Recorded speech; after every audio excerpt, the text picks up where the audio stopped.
একবার ভেবে দেখুন, আপনি বনের ভিতর দিয়ে হাঁটছেন, আশেপাশে কেউ নেই, ঝিঝি পোকার শব্দ এবং বড় বড় গাছ। আপনাকে দেখার বা শোনার কেউ নেই। হ্যাঁ, আমি বলছি বাংলাদেশের শ্রীমঙ্গলের কথা। তো চলুন আজকের ভিডিও শুরু করা যাক। আসসালামু আলাইকুম সবাইকে। শ্রীমঙ্গল থেকে শুভ সকাল।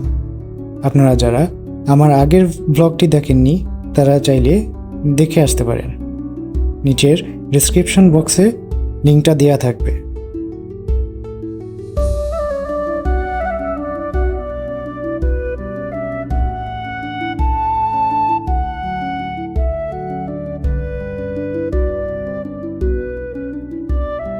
আমরা এখন আছি বাংলাদেশের অন্যতম সুন্দর জায়গা লাউয়াছড়া জাতীয় উদ্যান, যেটা মৌলভীবাজার জেলার কমলগঞ্জ থানায় অবস্থিত। আপনারা আপনাদের টিকিট এই কাউন্টার থেকেই সংগ্রহ করতে পারবেন। টিকিট মূল্য পড়েছিল জনপ্রতি 115 টাকা।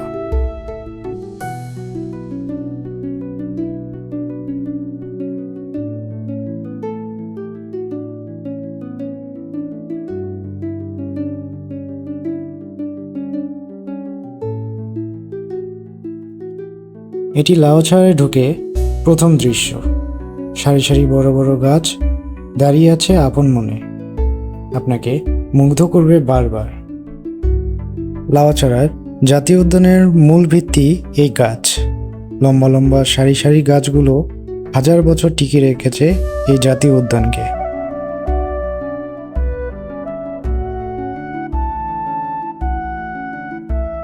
লাউয়াছড়ার সব থেকে আকর্ষণীয় জিনিস হচ্ছে এই বনের ভিতর দিয়ে রেল লাইন। এটি চলে গিয়েছে একদম সিলেট পর্যন্ত।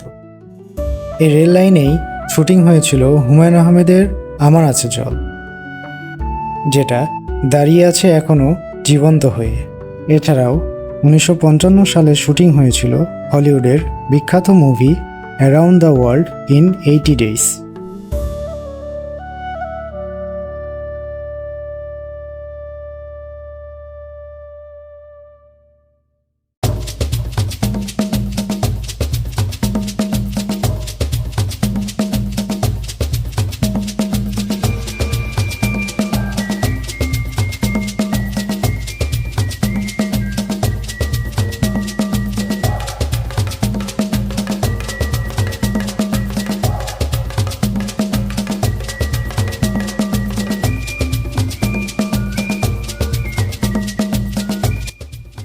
এখন আপনাদেরকে দেখাবো এই লাউয়াছড়া বনের ভিতর দিয়ে হারিয়ে যাওয়ার গল্প।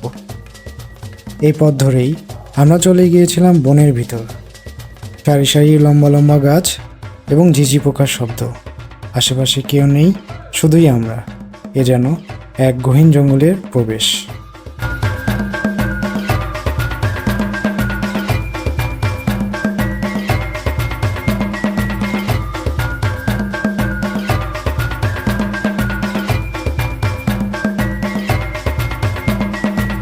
এই পথ দিয়েই 3 ঘন্টা হেঁটে গেলে একটি ঝিরি পাওয়া যায়, কিন্তু আমরা যাইনি, সাহসী কুলাইনি।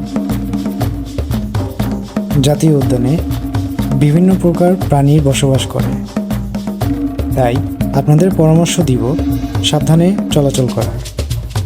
এই বনে বানর দিয়ে ভরা, তাই বানর থেকে সাবধান।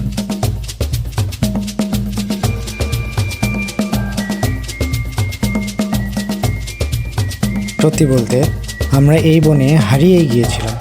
আশেপাশে কেউ না থাকায় আমরা কিছুই চিনতে পারিনি, তবে পথ নিদর্শক থাকায় আমরা শেষমেশ ফিরে আসতে পারি। আজকের ভিডিও এখানেই শেষ করছি। ভিডিওটি ভালো লাগলে লাইক, কমেন্ট এবং সাবস্ক্রাইব করুন।